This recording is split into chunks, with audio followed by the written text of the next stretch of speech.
প্রধানমন্ত্রী শেখ হাসিনা এবং তার মন্ত্রিসভার পদত্যাগের এক দফা দাবি ঘোষণা করেছে বৈষম্য বিরোধী ছাত্র আন্দোলন। কোটা সংস্কার আন্দোলনের নেতৃত্ব দেওয়া সংগঠনটির সমন্বয়ক মোহাম্মদ নাহিদ ইসলাম ঢাকায় কেন্দ্রীয় শহীদ মিনারে এই ঘোষণা দেন।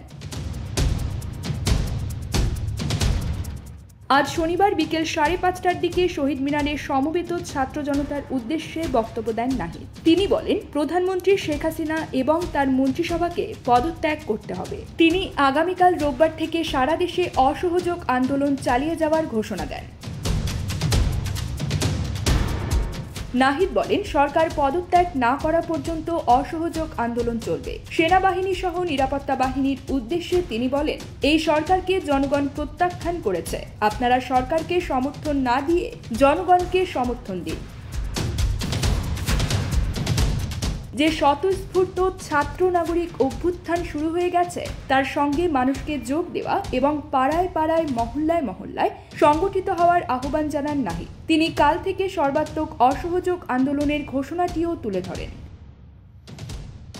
News desk, UKBD Times.